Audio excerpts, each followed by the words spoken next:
First thing you do is do not read the newspapers. Whatever happens, do not watch the evening chat shows.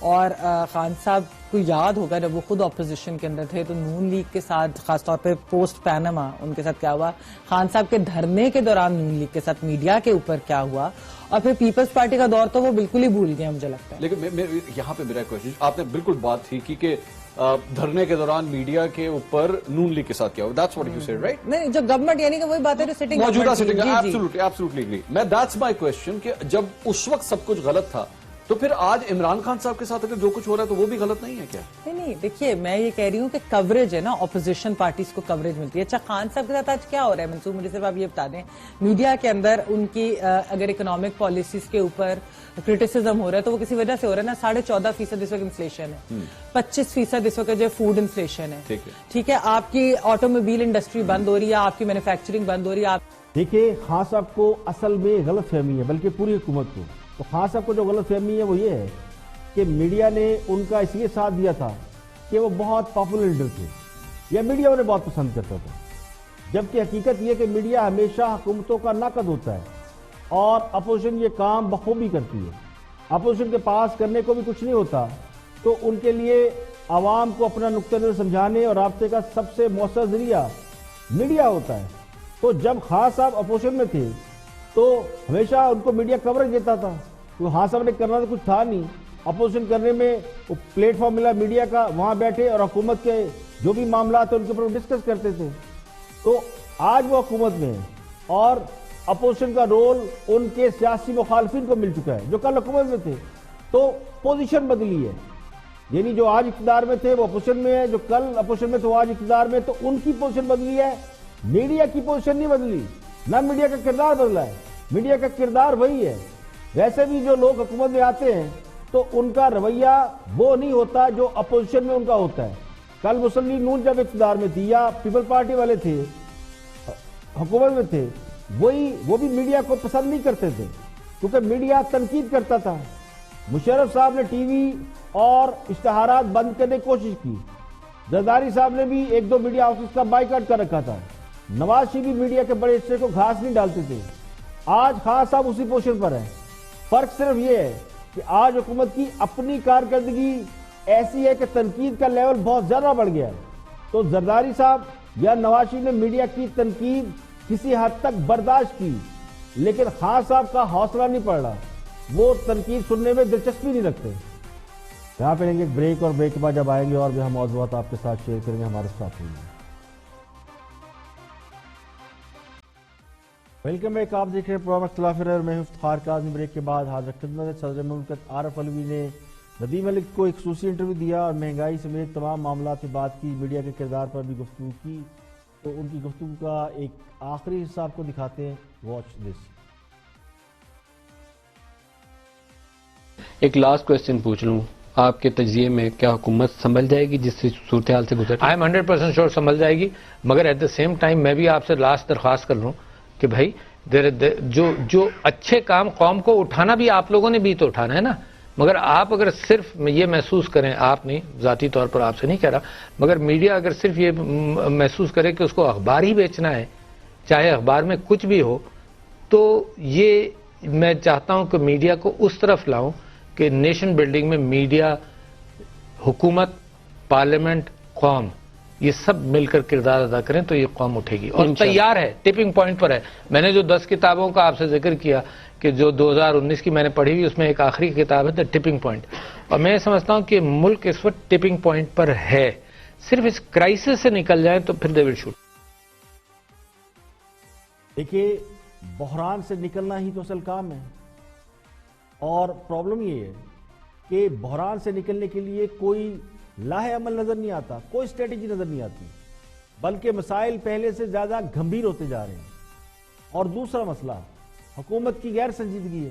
غیر سنجیدگی کا عالم یہ ہے کہ media جو حکومت کو معلومات کی فراہمی کا سب سے برق رفتار ذریعہ ہوتا ہے, بلکہ حکومت کی آنکھ, کان اور ناک ہوتا ہے. پلس پبلک کی میڈیا کے ذریعے پتہ چلتی ہے, اسے بھی حکومت مہنگائی کا ذمہ دار قرار دے کر بیشنگ کر رہی ہے اور ویڈیو جاری کر رہی ہے کہ مہنگائی کی ذمہ دار میڈیا ہے, فلاں کی ذمہ دار میڈیا ہے. خود خان صاحب یہ کہتے ہیں کہ اخبار مت پڑھیں, ٹی وی مت دیکھیں, جبکہ ہمارے صدر محترم کا خیال یہ کہ میڈیا نیشن بلڈنگ کرے. اب مسئلہ یہ کہ میڈیا نے تو معاونت کرنا ہوتی ہے، پبلک کی بھی کرتا ہے، حکومت کی بھی کرتا ہے. نیشن بلڈنگ حکومت کا کام ہے. اگر حکومت کے پاس نیشن بلڈنگ کا کوئی ایجنڈا نہیں ہے تو میڈیا کیا کرے گا؟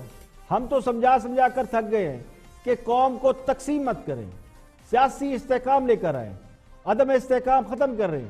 اس سے قوم میں مایوسی بھی کم ہوگی، کاروبار بھی بہتر طریقے سے چلیں گے، لوگوں کی آمدنی بڑھے گی تو مہنگائی پر بھی شور نہیں ہوگا.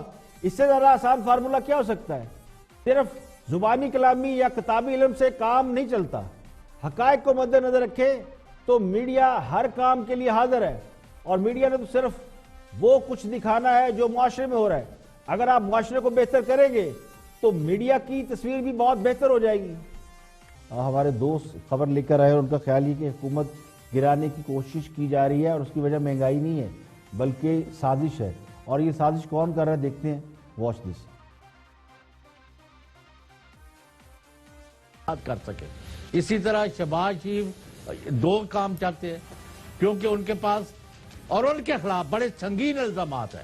آپ کا اگر یہ خیال ہے نا کہ شہباز شریف بڑے ناطے توتے اور انہوں نے خاندان یعنی اباب بورڈ ہے اور انہوں نے کسی قسم کی دہلے کی کرپشن نہیں کی تو دس از آل انکریکٹ. اربوں خربوں کی لوٹ مار، اور آج اس کا ثبوت یہ ہے کہ لاہور ہائی کورٹ میں ان کی بہت بڑی ٹیم جو ہے، سارے کے سارے ان کے بڑے بڑے جگادری پلیئرز جو تھے پیش ہوئے ہائی کورٹ میں. جیسے مظاہر علی اکبر نقوی کی عدالت میں ضمانت کا کیس تھا حمزہ شہباز کا، تو انہوں نے کہا بھائی یہ بتائیں یہ آمدنی یہ وہاں سے ادھر اربوں کی ٹیٹیاں، ادھر سے اربوں کی ادھر ٹیٹیاں، یہ کیا جواب ہے اس کا؟ تو کوئی جواب نہیں دے سکے اور ان کی ضمانت آج میرٹ پر ریجیکٹ کر دی ہے لاہور ہائی کورٹ نے، اور ان کو بہت بڑا تماچا پڑا ہے.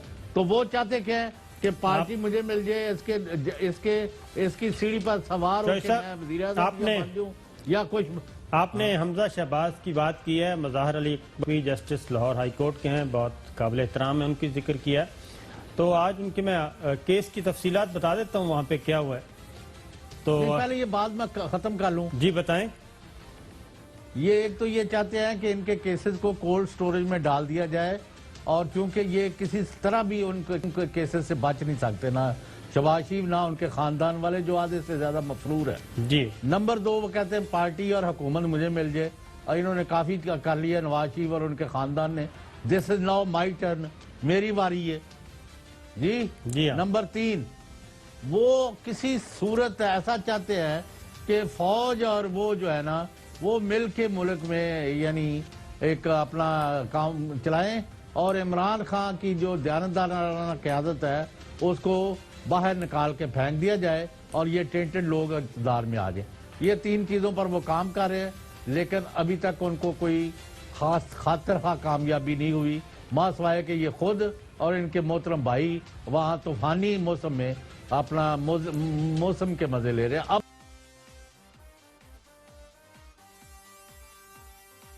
دیکھیے، شہباز شریف پر یہ الزام لگایا جا رہا ہے، ان کے حوالے سے یہ تھیوری دی جا رہی ہے کہ وہ فوج سے مل کر عمران خان کو حکومت سے باہر نکالنا چاہتے ہیں. تو پہلی بات یہ کہ یہ الزام ایک بار پھر شہباز شریف سے زیادہ ادارے کی ساکھ پر لگانے کی کوشش کی گئی ہے. اس کے ساتھ سوال یہ بھی ہے کہ اگر خان صاحب یہ کام کر سکتے ہیں تو شہباز شریف کیوں نہیں کر سکتے؟ خان صاحب ان کی جماعت کے لوگ تو یہ کھلے عام کہتے ہیں کہ انہیں مقتدر حلقے آگے لے کر آئے تھے. خان صاحب مقتدر حلقوں کے ہارٹ فیورٹ تھے، چوائس تھے. تو پھر اگر اب چوائس بدل گئی ہے اور یہی کام اگر شہباز شریف کرتے ہیں تو اس میں کیا غلط ہے؟ سوال یہ بھی ہے کہ جب حکمران جماعت کسی مشکل میں پھنستی ہے یا کسی اور وجہ سے ان پر تنقید ہوتی ہے تو ان کے حمایتی درمیان میں اسٹیبلشمنٹ کو کھینچ کر لے آتے ہیں اور یہ ثابت کرنے کی کوشش کرتے ہیں کہ خدا نہ خواستہ ان کے خلاف ساز باز ہو رہی ہے. تو میرا گمان یہ ہے کہ چونکہ انہیں علم ہے کہ حکومت میں آنے کے لیے کون کون سے طریقے استعمال کیے جا سکتے ہیں، اور چونکہ خود وہ یہ طریقے استعمال کر چکے ہوں تو انہیں اس بات کا ڈر تو رہے گا کہ جو فارمولہ انہوں نے استعمال کیا وہ ان کے خلاف بھی استعمال ہو جائے گا. تو میری جو معلومات ہے اس کے مطابق فوج اس وقت سیاسی معاملات سے خود کو ڈسٹنس کر چکی ہے. کسی معاملے میں فوج انٹرفیئر نہیں کر رہی. ان کی خواہش ضرور تھی کہ خان صاحب ڈیلیور کریں، ملک کو بہتر سمت میں لے کر جائیں، معیشت کو ٹھیک کریں، لیکن حکومت کی کارکردگی سے مایوس ہو کر اب چونکہ حکومت کا دفاع بھی نہیں کیا جا رہا تو اسی وجہ سے یہ بدگمانی پھیل رہی ہے یا یہ تصور کر لیا گیا ہے کہ کہیں یہ خاموشی کسی طوفان کا پیش خیمہ تو نہیں اور مفروضے کی بنیاد پر تھیوریاں پیش کی جا رہی ہیں۔ اور قومی اسمبلی میں مہنگائی پر بحث ہو رہی ہے۔ مشیر خزانہ حفیظ سعید نے آج قومی اسمبلی میں خطاب کیا اور انہوں نے کچھ ایسی اہم باتیں کی جن پر بات کرنا ضروری ہے۔ دیکھتے ہیں کہ حفیظ شیخ صاحب نے آج قومی اسمبلی میں اپنے ابتدائیے میں جو بات کی وہ کتنی اہمیت کی حامل ہے۔ ویسے تو الزام لگاتے رہتے ہیں اپوزیشن حکومت پہ، حکومت اپوزیشن پہ الزام لگاتی ہے، لیکن کچھ فیکٹس بھی ہیں۔ تو جو مشیر خزانہ نے فیکٹس بیان کیے ذرا ان پہ بات کرتے ہیں۔ چیز پاکستان کے بارے میں یہاں پیش کرنا چاہتا ہوں۔ سب سے ایک بڑا جو فیکٹ ہے پاکستان کی ہسٹری کا وہ یہ ہے کہ 72 سال میں اس ملک کا ایک بھی وزیر اعظم اپنا سنگل ٹرم مکمل نہیں کر سکا۔ ایسا کوئی ملک نہیں ہے کہ ملک کے لوگ تو پڑھے لکھے نہیں ہو، ان کے پاس اسکلز نہیں ہو، ان کو اگنور کیا جائے اور ملک ترقی کر پائے۔ تو یہ دوسری چیز ہے جس کے بارے میں ہمیں سوچنا ہے کہ اگر ہم نے آگے جانا ہے اور ترقی یافتہ ممالک کے ساتھ کھڑے ہونا ہے تو ہم اپنے لوگوں پہ دھیان دیں۔ تیسرا سر جو بڑا فیکٹ ہے وہ یہ کہ پاکستان 72 سال میں کامیاب نہیں ہو سکا اپنی چیزیں دوسرے ممالک کو بیچنے میں یا دوسرے ممالک کو قائل کرنے میں کہ وہ یہاں آئیں اور ہمارے ساتھ بزنس کریں۔ تو جن ممالک کی اگزامپل دی جاتی ہے جنہوں نے ہماری آنکھوں کے سامنے ترقی کی، وہ چاہے چین ہو یا ملیشیا ہو یا تھائی لینڈ ہو یا کوریا ہو، ان سب نے پوری دنیا کے ساتھ مل کر ایسا طریقہ ڈھونڈا کہ وہ اپنی چیزیں وہاں بیچ سکیں اور ایسا ماحول پیدا کیا کہ دوسرے ممالک کے لوگ ان کے یہاں آئے اور ان کے ساتھ بزنس کرے۔ تو یہ ایک بڑا فیکٹ ہے۔ چوتھی چیز یہ کہ پاکستان اپنی 72 سال کی تاریخ میں کبھی بھی ٹیکس کلیکشن میں کامیاب اچھے انداز میں نہیں ہو سکا اور ہم ہمیشہ دوسرے ممالک کے اوپر ایک خوددار ملک ہوتے ہوئے ڈیپینڈنٹ رہے۔ اور پانچویں چیز یہ کہ اس ملک کے اندر ایسے دور آئے کہ جب ترقی کی رفتار یا معیشت کی رفتار میں کچھ تیزی آئی جس کو آپ گروتھ کہہ سکتے ہیں، لیکن یہ گروتھ کی رفتار جو ہے وہ 3 یا 4 سال سے زیادہ مسلسل نہیں چل پائی۔ اگر ہم لوگ مل کے یہ ان سوالوں کے جواب نہیں دے پائیں گے تو پھر معیشت کے اندر وہ پائیدار گروتھ نہیں ہوگی، وہ ترقی نہیں ہوگی جس سے ہم اپنے لوگوں کی زندگی بدل سکیں۔ دیکھیں مشیر خزانہ حفیظ شیخ نے آج جو پارلیمنٹ میں باتیں کی ہیں ان میں بیشتر فیکٹس ہیں، ان سے کسی کو انکار نہیں۔ اور یہ بات پہلے دن سے ہم کہتے آئے ہیں کہ حکومتوں کو استحکام ملنا چاہیے، جمہوری حکومتوں کا تسلسل رہنا چاہیے۔ حکمران جماعت بدقسمتی سے آج جو شکوہ کر رہی ہے وہ کام خود بھی وہ نواز شریف دور میں کر چکے ہیں۔ جب چینی صدر پاکستان آنے والے تھے تو خان صاحب دھرنا دے کر بیٹھ گئے تھے، پیپل پارٹی کے دور حکومت میں نواز شریف ان کی حکومت گرانے چل پڑے تھے۔ تو یہ تو حقیقت ہے کہ حکومتوں میں تسلسل نہ ہونے کی وجہ سے یا سیاسی عدم استحکام کی وجہ سے ترقی نہیں ہو سکتی یا نہیں ہو سکی۔ تو خان صاحب کو اقتدار میں آنے کے بعد صرف ایک کام کر رہا تھا۔ خان صاحب کو جب اقتدار ملا تو اس سے پیچھے 10 سال جمہوری حکومتوں کا تسلسل تھا، بہت سے کام ہو چکے تھے۔ تو خان صاحب کو تو ایک جمی جماعی حکومت ملی تھی، انہیں یہ کام کرنا تھا کہ وہ پہلے معیشت کو ٹھیک کرتے، کاروبار کے فروغ کے لیے اقدامات کرتے، پاکستان میں سرمایہ کاری کے لوگوں کو اٹریکٹ کرتے، ماحول ٹھیک کرتے، اور جو وہ نعرے لگاتے تھے کہ ہمارا ٹورزم بڑی ہے، ہمارے یہاں فلاں چیز بڑی ہے، ہمارا یہ شعبہ بڑا کمال ہے، تو جو شعبے ان کے نزدیک کمال تھے ان سے کم از کم اپنے ذرائع آمدن بڑھاتے، اس کو بہتر کرتے تو حالات اتنے خراب نہ ہوتے۔ اور یہ جو ڈالر کہا جاتا ہے جی کہ ڈالر نے سب کچھ تباہ کیا، تو شاہد خان عباسی کے دور حکومت میں ایکسچینج ریٹ ٹھیک ہو چکا تھا، ڈالر 120 کے اوپر تھا، لیکن خان صاحب نے جو آتے ہی کمال کیا وہ بھیڑوں کے چھٹے میں ہاتھ ڈالا، اپوزیشن کے ساتھ میچ ڈال کر بیٹھ گئے اور کرپشن احتساب کے نام پر اتنا شور مچایا کہ سب کچھ ملیا میٹ ہو گیا اور سونے کی چڑیا اڑ گئی. تو آج جب معیشت خراب ہوئی ہے اور آج حالات اتنے خراب ہوئے ہیں, اس میں آپ اپوزیشن کو جتنا مرضی قصوروار قرار دے دیں, لیکن جو آپ نے انوائرمنٹ دینا تھا, آپ کا کام قرضے اتارنا یا باقی چیزیں الگ بات ہے, لیکن جو حکومت انوائرمنٹ دے سکتی تھی تاکہ معیشت خراب نہ ہوتی, معیشت اگر ڈکلائن پہ تھی تو سٹیبل ہو جاتی, اور اگر سٹیبل تھی تو اوپر جاتی, لیکن جو آتے ہی آپ نے کام کیا کہ خراب معیشت, خراب معاشی حالات میں آپ نے پولیٹیکل انسٹیبلٹی پیدا کی, جس کی وجہ سے جو نقصان 2 روپے کا ہونا تھا وہ 200 روپے کا ہو گیا. یہاں پہ لیں گے ایک بریک, اور بریک کے بعد جب واپس آئیں گے تو اور بھی ہم موضوعات آپ کے ساتھ شیئر کریں گے. ہمارے ساتھ ہوئی ہے. Welcome back. آپ دیکھ رہے ہیں پروگرام اختلاف رائے اور میں ہوں افتخار کاظمی. بریک کے بعد حاضر خدمت ہے, تجزیہ نگار ہے ارشاد بھٹی اور حکومت کے بڑے زبردست مدعا ہے خان صاحب کے. دیکھتے ہیں کہ آج کاشف عباسی کے ساتھ کس بات پہ وہ سینگ پھنسائے بیٹھے ہیں. واچ ارشاد بھٹی. یہ نہیں بتایا 28 بکرے جو صدقے کے دیے تھے وہ اومنی گروپ یا جعلی اکاؤنٹ سے کیوں دیے گئے تھے. یہ کوئی گورننس پہ بات نہ کرو. کوئی اچھا ایک بات کہ نوٹس آ گیا تو کیا ہو گیا, اتنے ہی یہ بالا تارے. نوٹس آ گیا جی, خاص موقع پہ نوٹس آ گیا. کیوں آ گیا بھائی؟ خاص موقع پہ آ گیا, نوٹس آنا چاہیے. آپ اس کا مطلب ہے نوٹس سے ڈر کے آپ اپنی ساری مہم ختم کر دیں گے؟